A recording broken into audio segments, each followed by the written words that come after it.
അന്ത്യകാലമണഞ്ഞിടും പൊഴുതന്തകൻ വരവോർത്തഹോ വെന്തുവെന്തൊരുകുന്നു മാനസം അന്തകാന്തകനന്ദന ശക്തിയാം പരമേശ്വരി മമ സങ്കടങ്ങളൊഴിക്കണം ചിത്തശുദ്ധി വരുത്തുവാൻ മമ ഹൃത്തടത്തിൽ വിളങ്ങണം.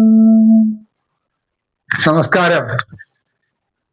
ഏതാണ്ട് 4 മാസത്തിന് മുൻപാണ് ഞാൻ ഈ സാമൂഹ്യ മാധ്യമവുമായി ബന്ധപ്പെടാൻ തുടങ്ങിയിട്ട്.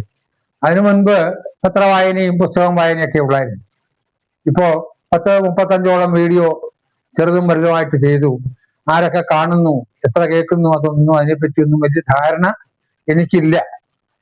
ഞാനൊരു സാധാരണക്കാരനാണെന്നും ഒരു കൃഷിക്കാരനാണെന്നും ഒക്കെ നേരത്തെ ഞാൻ പറഞ്ഞു കഴിഞ്ഞു. പക്ഷെ ഒരു കലാകാരൻ കൂടിയാണ്. 35ഓളം നാടകങ്ങളും 150ഓളം കവിതകൾ പ്രസിദ്ധീകരിച്ചിട്ടുണ്ട്. 500 കവിയരങ്ങളിൽ പങ്കെടുത്തിട്ടുണ്ട്. 10-15-20 വർഷത്തോളം സാംസ്കാരിക വേദിയിൽ ഉണ്ടായിരുന്നു. അങ്ങനെയൊക്കെ ഈ രംഗമായിട്ടൊക്കെ അടുത്ത ബന്ധമുള്ളത് കൊണ്ട് പ്രതികരണശേഷി അല്പസ്വല്പമൊക്കെ ഉണ്ട്. നമ്മുടെ സമൂഹ മാധ്യമത്തിൽ നിരവധി പ്രശ്നങ്ങൾ വന്നുകൊണ്ടിരിക്കുന്നു. അതിനൊക്കെ ഇവിടെ ബുദ്ധിയുള്ളവരും ബുദ്ധിരാക്ഷസന്മാരുമായ ആൾക്കാർ പ്രതികരിക്കുന്നുണ്ട്. അതൊക്കെ അറിയാം.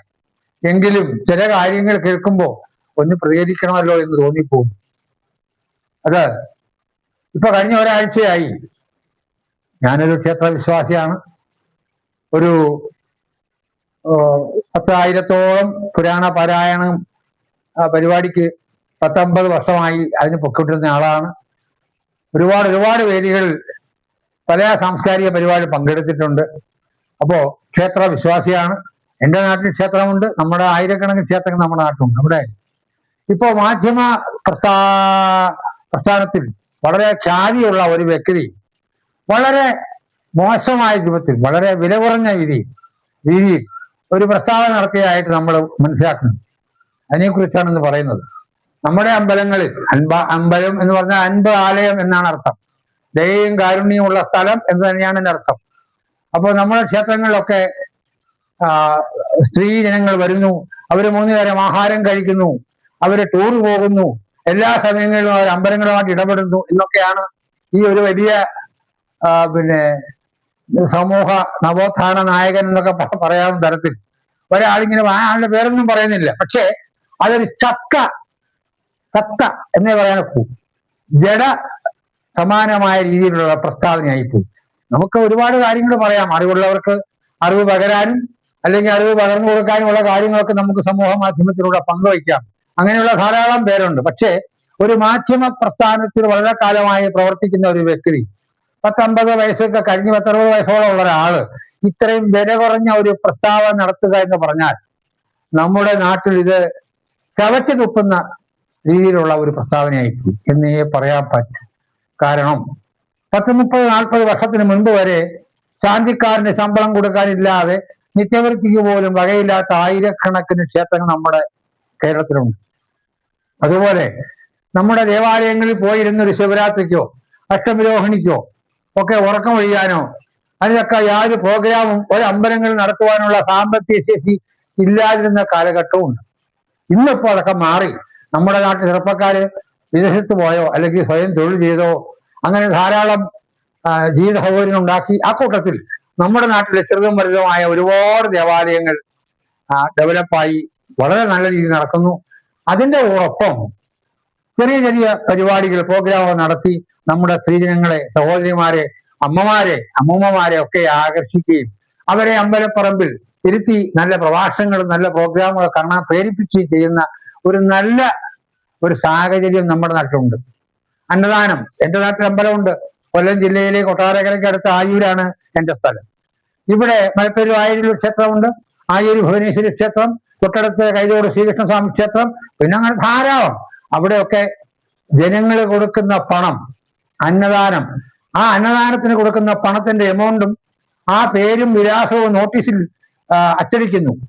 ക്ഷേത്രത്തിന്റെ ഉത്സവകാലങ്ങളിൽ അവരുടെ പേരുകൾ മൈക്കിൽ വിളിച്ചു പറയുന്നു. അപ്പൊ ഇതെല്ലാം ഭക്തജനങ്ങൾ ചെറുതും വലുതുമായ തുകകൾ കൊടുത്ത് ഈ അന്നദാനം പോലെയുള്ള പരിപാടി നടത്തി മഹത്തരമായ ആ മഹാദാനം ചെയ്യുന്നത് വഴി നമ്മുടെ നാട്ടിലുള്ള വിശ്വാസികൾക്കും ഏറ്റവും പ്രയോജനകരമായി പങ്കെടുക്കാവുന്ന തരത്തിൽ എല്ലാ ക്ഷേത്രങ്ങളും അങ്ങനെ ആകണം എന്നാണ് ഇവിടുത്തെ സാധാരണപ്പെട്ടവർ ആഗ്രഹിക്കുന്നത്. അങ്ങനെ ആകട്ടെ, പല പല ക്ഷേത്രങ്ങളും പോയി കാണട്ടെ. ഇതുവരെ എങ്ങും പോകാത്ത നമ്മുടെ ശരീരത്തിനും മനസ്സിനും അത്രമാത്രം സുഖമില്ലാത്ത നമ്മുടെ അമ്മമാരൊക്കെ നമ്മുടെ നിരവധി ക്ഷേത്രങ്ങളും ഈ കേരളത്തിന് വെളിയിലും കേരളത്തിനകത്തുമുള്ള ഈ ക്ഷേത്രങ്ങൾ പോയി കണ്ട് അവര് തൃപ്തികളയട്ടെ. അങ്ങനെ വേണ്ടേ കരുതാൻ. മാധ്യമ പ്രവർത്തകനാണെന്ന് കരുതി, അല്ലെങ്കിൽ ഒരു രാഷ്ട്രീയക്കാരനാണെന്ന് കരുതി, അല്ലെങ്കിൽ ഒരു സാംസ്കാരിക നവോത്ഥാന നായകനെന്ന് കരുതി എന്തും അങ്ങ് പറയാമെന്ന് കരുതരുത്. അങ്ങനെ പറയുന്നവർക്ക് 4, 5, 10 കൊല്ലം കൂടുമ്പോൾ ചിലപ്പോൾ ഏതെങ്കിലും അമ്പലത്തിൽ ചെന്ന് അന്നദാനത്തിന് ക്യൂ നിൽക്കേണ്ടതായിട്ട് വരും. അത് നമ്മൾ കണ്ടിട്ടുണ്ട്. ഈ കേരളത്തിന്റെ രാഷ്ട്രീയ ഭൂപടത്തിൽ 25, 30, 40 വർഷം നക്സലിസവുമായി ബന്ധപ്പെട്ടും CPM-ഉമായിട്ടും കമ്മ്യൂണിസ്റ്റുകാരനുമായിട്ട് ബന്ധപ്പെട്ട നിരവധി പേര് എല്ലാം കളഞ്ഞിട്ട് ആത്മീയ അനുഭൂതിയിൽ ലയിച്ച് സുവിശേഷകരായും അമ്പലങ്ങൾ ഓർന്ന് നടക്കുന്ന നമ്മളിപ്പോ കാണുന്നുണ്ട്. എടുത്തു പറയാവുന്ന ഒരു കാര്യം സുബ്രഹ്മണ്യം തിരുമുമ്പാണ്. അദ്ദേഹത്തെ പറ്റി വായിച്ചിട്ടുണ്ട്. 1/4 നൂറ്റാണ്ട് കാലം കേരളത്തിന്റെ കമ്മ്യൂണിസ്റ്റ് പ്രസ്ഥാനത്തിൽ പ്രവർത്തിച്ചിരുന്ന അദ്ദേഹം പിൽക്കാലത്ത് ദേവി മഹാത്മ്യം പദാനുപത തർജ്ജമ ചെയ്ത് ഏറ്റവും വലിയൊരു ഗ്രന്ഥം എഴുതുന്ന ഒരാളായിട്ട് അദ്ദേഹം മാറിയിരുന്നു. അത് നമ്മൾ വായിച്ചിട്ടുണ്ട്. സുബ്രഹ്മണ്യം തിരുമുമ്പ്, അങ്ങനെയുള്ള നിരവധി പേരുണ്ട്. അപ്പോ ഉത്സവ നടത്തുന്ന ആരാധനകളെ കുറിച്ചും അല്ലെങ്കിൽ ഇവിടുത്തെ ക്ഷേത്രവിശ്വാസികളെ കുറിച്ചും അന്നദാനത്തെ കുറിച്ചും ഒക്കെ പറയാനുള്ള ചാൻസ് ഒന്നും ഇവിടുത്തെ മാധ്യമ പ്രവർത്തകർക്കില്ല. അവരൊന്നും വിചാരിച്ച നടക്കുന്നൊരു കേസല്ല ഇത്. ഇത് നാളിൽ പണ്ട് കുചേരൻ പാടിയ പോലെ നാളെ എന്നായിട്ട് എന്ന് പറയുന്ന പോലെ ഓരോ ദിവസം കഴിയും തോറും ഈ ആരാധനാലയങ്ങൾ അത് ഏത് മതത്തിന്റെ ആയാലും അഭിവൃദ്ധിയിലേക്ക് തന്നെ പോകും. അതിനെ ആരെങ്കിലും ഒരു പ്രസ്താവനയിലൂടെ പിടിച്ചിരുത്താമെന്ന് കരുതിയാൽ അത് മൗഢ്യമാണ്. അങ്ങനെയുള്ളവർക്ക് മറ്റുള്ള ചില വ്യക്തികൾ ഇവിടെ സമൂഹ മാധ്യമത്തിൽ പറയുന്ന പോലെ വല്ല ഊളംപാറയിലോ കുതിരവട്ടത്തോ കൊണ്ടുപോയി ആക്കാമെന്നല്ലാതെ യാതൊരു പ്രയോജനമില്ല.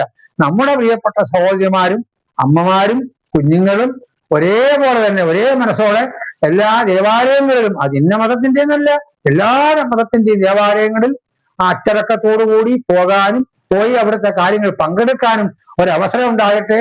ഭാവിയിലും അങ്ങനെ ഒത്തൊരുമയോടെ ഈ സമൂഹത്തിന്റെ ആ നല്ല മനസ്സ് എല്ലാ രീതിയിലും ഉന്നതിയിലേക്ക് പോകട്ടെ എന്ന് മാത്രം ആശംസിച്ചുകൊണ്ട് എന്റെ വാക്കുകൾ ഇവിടെ നിർത്തുകയാണ്. തൽക്കാലം അടുത്ത വീഡിയോയിൽ കാണുന്നവരെ നമസ്കാരം, നന്ദി.